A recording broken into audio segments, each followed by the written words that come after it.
Olá, começa agora o Semana do Legislativo e vamos ao resumo das sessões de terça e quinta-feira. O primeiro projeto da pauta foi do Executivo Municipal, que autoriza a Prefeitura a alienar áreas de propriedade da municipalidade localizadas no Jardim Doutor Paulo Gomes Romeu. A matéria foi aprovada. Com o parecer contrário da Comissão de Justiça, o projeto de lei complementar do vereador Maurício Gasparini, que proíbe a Prefeitura a alienar áreas públicas, não foi votado. Em seguida, foi aprovado o projeto de lei do vereador Coraúci Neto, que institui plano municipal de vacinação contra a gripe para doadores de sangue e dispõe sobre a administração de vacina na cidade de Ribeirão Preto. O projeto de lei do presidente Walter Gomes teve votação adiada a pedido do autor. A matéria dispõe sobre acesso gratuito de crianças acompanhadas dos pais ou responsáveis nas dependências de estádios de futebol e praças desportivas no município. Na sequência, foi aprovado o projeto de lei do vereador Capela Novas, que declara de utilidade pública o Instituto de Psicologia Avançada de Ribeirão Preto. E finalizando a pauta da noite, foram aprovados os projetos que denominam logradouros públicos. São dos vereadores Maurílio Romano e Gláucia Berenice. O primeiro projeto da pauta foi negado. É o projeto de lei complementar do Executivo que autoriza a Prefeitura a alienar áreas de propriedade da municipalidade, localizadas no Jardim Doutor Paulo Gomes Romeu. Negado o projeto. Em seguida, foi acolhido o veto total ao projeto de lei complementar do vereador Cícero Gomes da Silva, que dispõe sobre a fusão de cargos do quadro de pessoal constantes no Estatuto do Magistério Público Municipal, conforme especifica. Acolhido o veto. Rejeitado o veto total ao projeto de lei do vereador Rodrigo Simões, que dispõe sobre postura municipal em parques públicos no município, autorizando a entrada de animais, conforme especifica. Rejeitado o veto. Também rejeitado o veto total ao projeto de lei do vereador André Luiz da Silva, que dispõe sobre a divulgação do Disque 100, conforme especifica. Rejeitado o veto. Na sequência, acolhido o veto total ao projeto de lei do presidente Walter Gomes, que concede isenção de imposto predial e territorial urbano, o IPTU, aos imóveis em que se estabelecem teatros e espaços culturais, nas condições que especifica. Acolhido o veto. Também acolhido o veto total ao projeto de lei do vereador Coraúci Neto, que institui no município a obrigatoriedade de serem impressos num espaço máximo de 10 centímetros na parte frontal das receitas médicas expedidas pelo SUS, os dizeres utilidade pública, seguidos dos endereços e telefones das farmácias populares existentes. Acolhido o veto. Continuando a votação, foram acolhidos dois vetos totais. O primeiro é o projeto de lei do vereador Dadinho, que acrescenta artigo 5A na lei que dispõe sobre o dever das concessionárias de automóveis plantarem árvores para mitigação do efeito estufa. Acolhido o veto. E o segundo, do vereador Cícero Gomes da Silva, que dispõe sobre a antecipação de benefícios aos servidores públicos acometidos de doenças graves, extensivo aos familiares, cônjuge, filhos e outros, conforme especifica. Acolhido o veto. Em seguida, foi aprovado o projeto de lei do Executivo que declara a cidade irmã a cidade de Foenza, localizada na Itália, pelas realizações de intercâmbios culturais, educacionais e de pesquisas científicas entre as cidades. Aprovado o projeto. Finalizando a pauta da noite, os dois últimos projetos, ambos do vereador Genivaldo Gomes, tiveram a discussão adiada. Um visa instituir e incluir no calendário oficial de eventos do município o Dia Municipal do Administrador, a ser comemorado anualmente no dia 9 de setembro. E o outro denomina logradouro público ou próprio municipal de Alan Cerdeira. O repórter Paulo Bahia foi aos parques da cidade para verificar como estão as condições de manutenção e limpeza. Veja só. A situação dos parques da cidade era caótica. Frequentando aí pelo menos 2 a 3 vezes por semana, a gente via que não só o estado de conservação do parque, mas as pessoas também não colaboram, né? Jogando lixo no chão, restos de comida, enfim. O parque estava realmente bem complicado nessa parte. Estava bastante lixo, grama muito alta, a iluminação à noite estava precária, nos banheiros estavam escuros. Buscando solucionar os problemas, a Coordenadoria de Limpeza Urbana mobilizou as equipes para atender as demandas dos frequentadores. Preparamos mensalmente cronogramas de manutenção, roçada, limpeza, varrição. Reestruturamos as equipes que estão hoje atuando nos parques, são cerca de 5 parques em Ribeirão Preto.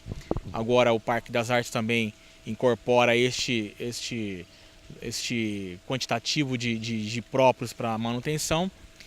E o Parque Curupira, em especial, recebe a manutenção diária de sua limpeza, né, de sua varrição, limpeza dos sanitários, uma manutenção pequena que não exija muita técnica, um reparo de válvula ou uma torneira quebrada, uma lâmpada queimada, nós mesmos realizamos esses reparos, né? Ao todo, nós temos cerca de 50 pessoas atuando nos 5 parques de Ribeirão Preto. Para encarar esse desafio, as equipes foram reforçadas pelos presos do regime semiaberto e cada parque conta com um responsável para coordenar as atividades diárias, visando a manutenção permanente desses espaços. Veja, nós estamos realizando tudo isso com material e equipe própria da Prefeitura, com o reforço das equipes dos semiabertos, que é um pessoal muito qualificado. Inclusive, a grande dificuldade é encontrar gente com técnica para fazer a roçada, para o manejo das roçadeiras ou para o manejo principalmente de equipamentos especializados para fazer esse tipo de trabalho. Então, nós conseguimos aí ao longo dos últimos 8 meses equacionar essa dificuldade e agora com tranquilidade estamos mantendo aí a limpeza desses parques e com toda certeza melhorou muito a situação deles nos últimos anos. Os resultados já são notados por todos que passam pelos parques. Agora, a Vânia pode trazer o pequeno Francisco para se divertir no Curupira. Acredita que o espaço está bem cuidado agora? Acho que é o mínimo. E é bem diferente. Hoje foi uma surpresa para mim. Francisco e os demais frequentadores podem usufruir dos espaços públicos agora bem cuidados. Mas os esforços da limpeza pública são em vão, sem a colaboração dos usuários. Cabe a cada um fazer a sua parte.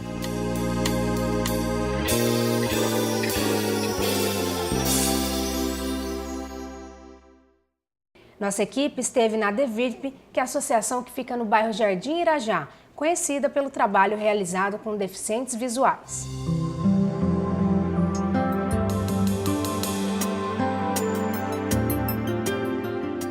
Há mais de 18 anos, a DEVIRP cuida de deficientes visuais em Ribeirão Preto.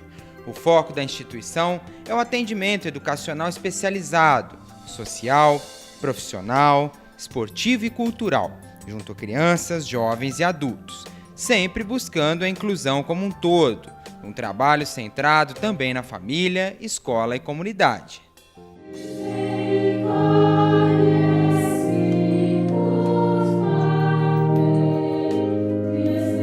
Este coral da DEVIRP é regido pelo professor Alexandre e após um convite da equipe da TV Aparecida, o grupo vai se apresentar em uma missão que terá transmissão ao vivo para todo o país. E eles fazem todos os anos na cidade de Aparecida, na Basílica, uma romaria, que é a Romaria da Acessibilidade. Então é uma celebração que reúne pessoas com deficiência do Brasil todo e o nosso coral da DEVIRP, nós somos convidados para cantar a missa, essa missa da Romaria da Acessibilidade. A gente está a todo vapor aqui, ensinando as músicas, e é uma turma animada, é uma turma disponível, que abraça mesmo, não tem medo. Nós estávamos cantando uma música em latim aqui, que é uma das músicas do repertório que vamos fazer lá. Lembrando que a missa acontecerá no dia 17 de setembro, com transmissão ao vivo da TV Aparecida a partir das 16 horas. Não deixe de prestigiar. A DEVIRP também realiza neste mês um chá beneficente, onde com muita descontração terá bebidas e salgados. Será no dia 23 e o convite custa R$10. A DEVIRP fica na Avenida Leais Paulista, número 706.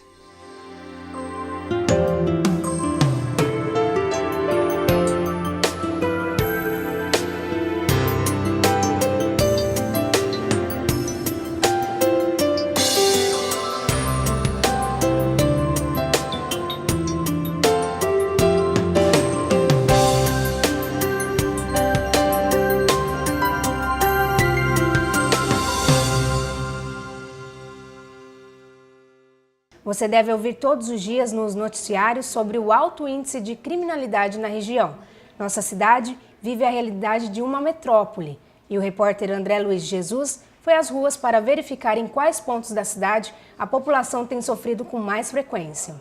Um levantamento divulgado em julho pelo jornal A Cidade revela que de 2013 até maio deste ano foram registrados 180 homicídios em Ribeirão Preto e que 80% deles ocorreram nas regiões norte e oeste, notadamente as regiões com maior índice de pobreza da cidade. Os dados são da Secretaria de Segurança Pública do Estado e indicam uma triste realidade. Do total de mortes por homicídio registradas no período, 54% estão diretamente ligadas ao tráfico de drogas. Mas o tráfico ocupa espaços que os governos deixam em aberto quando não tem uma educação de qualidade, quando não reconhece o valor dos seus educadores, quando não se investe na integração de cultura, esporte, lazer, quando não se cria uma grade, um conteúdo pedagógico interessante que atraia os jovens. Quando as políticas públicas não são devidamente implementadas, quando as garantias de direitos não acontecem efetivamente, as alternativas que acontecem normalmente direcionam esses jovens para uma competitividade indevida e essa competitividade gera uma violência que muitas vezes acaba culminando com os seus assassinatos. Então a Ordem dos Advogados do Brasil tem buscado, por meio de simpósios, feiras, palestras, orientações, principalmente porque as funções de orientação e consultoria pertencem com exclusividade aos advogados, enaltecer o problema no sentido da sua consequência. Não que trazer à tona o problema seja bom, não, muito pelo contrário. Esse enaltecer é alertar para que o problema tenha de verdade o resvalar na sociedade necessário e que a sociedade possa enxergar a drástica consequência, ou seja, atua preventivamente. Repreensivamente, aí são os órgãos policiais e os órgãos de justiça, Poder Judiciário, Ministério Público, Secretaria de Administração Penitenciária, para investigar, efetivamente punir ou absolver e fazer cumprir a medida que for imposta ao autor dos delitos. A maioria das vítimas é de homens e com idade entre 21 a 40 anos. Foram 90 assassinatos envolvendo pessoas do sexo masculino nessa faixa de idade. Outros 17 adolescentes de 16 a 20 anos foram mortos no período. A maior parte dos homicídios foi cometida com arma de fogo. O narcotráfico hoje não tranca mais segredos. Nós sabemos de verdade o que efetivamente tem como senso de justiça aquele que está no narcotráfico. E o usuário também penalizado, porque o usuário não entra iludido nessa história. Ele sabe que o usuário, um dia ele pode ser detido ou um dia ele poderá acabar morto juntamente com um narcotraficante. Se a gente fizer um levantamento mais minucioso, nós vamos acabar percebendo que boa parte dessas mortes podem estar acontecendo por egressos. Por que por egressos?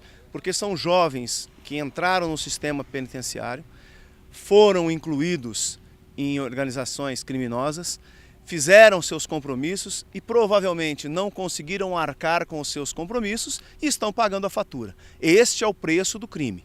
Quem opta pelo crime tem que estar consciente que ou vai ser cadeia ou vai ser a morte. Não há outras alternativas positivas para quem faz essa escolha. Se as únicas alternativas são a prisão ou a morte, o que leva os jovens e adolescentes a trilharem este caminho? Que atrativo possui tamanho poder de sedução a ponto de fazê-los entrar para o mundo do crime, mesmo sabendo das consequências. O tráfico de entorpecentes ele é uma alternativa que muitos jovens acreditam que ela seja interessante, porque ela dá uma resposta rápida para aquilo que ele tem como necessidade de consumo, pela idolatria equivocada que é gerada. A ausência de alternativas positivas fazem com que o homem opte por alternativas paliativas e que nem sempre culminam com bons resultados. Nós temos, por exemplo, muitas crianças visitando presídios e achando presídio um local interessante, idolatrando aquele cenário, como se aquilo fosse um grande clube de lazer para as atividades dominicais que eles lá compartilham. Isto precisa ser repensado. A pobreza, a marginalização, a falta do estudo, não é? A baixa escolaridade, a sensação de imunidade e impunidade, às vezes até a questão da adrenalina leva o jovem a partir para as drogas. E ele começa de uma maneira mais branda, no álcool, no cigarro, depois ele vai à maconha, à cocaína e às vezes, diante de toda essa situação, ele já se tornou, às vezes, até um traficante. E é onde fica difícil sair, ou seja, é um caminho sem volta. Não podemos negar, não é? Então são vários os fatores que contribuem. Muito se discute sobre as formas de atuação do Estado e da sociedade para combater a criminalidade e coibir o aliciamento de jovens e adolescentes para o tráfico de entorpecentes. A educação é vista nesses debates como a principal ferramenta de transformação na vida deles. Mas além de uma reforma radical no sistema de ensino, é necessário também uma série de outras ações para alcançar o objetivo desejado. As escolas, infelizmente, não são mais palco só para se adquirir o conteúdo pedagógico. As escolas estão servindo para desfiles de moda, para competitividade, para traficância. E muitas das mortes que acontecem nas periferias, nas áreas da nossa cidade, elas se iniciam dentro das escolas. São conflitos que surgem no interior das escolas e que acabam resultando em homicídios na periferia da nossa cidade. Nós precisamos realmente dar aos nossos jovens boas alternativas, bons exemplos, isso em todas as searas, sejam elas dos pais, sejam elas das famílias, sejam elas dos amigos e dos ambientes públicos que essas crianças necessitam utilizar. Acho que o Estado tem que cada vez mais estar presente nas nossas vidas. É lógico que o Estado, por meio das normas, por meio das leis, dita comportamentos, dita regras sociais de conduta e ele não pode 100% se ausentar, 100% estar distante das nossas vidas. Porém, cômodo seria dizer que o Estado não participa com nada e depois o Estado precisa, às vezes, tomar medidas porque 100% nunca vai poder estar ausente. Eu penso que o Estado deve estar, sim, mais presente. E mais presente como? Com uma melhor distribuição de renda, ofertando mais saúde, ofertando mais educação de qualidade. Não basta dizer eu estou ofertando pro forma, não. É necessário formal e materialmente fazer com que o Estado se faça presente na vida das pessoas, pois aí sim, com a presença do Estado, nós podemos de verdade ter aí uma busca mais ávida do bem comum, ou seja, aquele conjunto de melhorias que consintam na busca de uma boa qualidade de vida. O diretor da TV Câmara e presidente da Astral, Sérgio Figueiredo, esteve em São Paulo na 7 Expo 2016, que é a maior feira de exposição de tecnologia com equipamentos de vídeo e novas mídias da América Latina. Eu me encontro aqui no pavilhão do Center Norte, onde está acontecendo a maior feira da América Latina, como você mesmo já falou, da 7. E a Astral participa e a TV Câmara de Ribeirão Preto veio aqui também, para a gente conhecer os novos equipamentos. São coisas fantásticas e mais baratas. Você sabe que a questão de equipamento muda a cada 6 meses, né? E nós viemos buscar aqui conhecimento e produtos mais baratos para a nossa TV Câmara. Eu continuo aqui, com certeza, representando a Astral e também a TV Câmara de Ribeirão Preto. Logo a gente tem notícias boas e novas para todos vocês aí. Um abraço. E esse foi o resumo dessa semana de tudo que aconteceu aqui no Legislativo Ribeirão Pretano. Te encontro na próxima semana com o nosso resumo semanal. Até lá!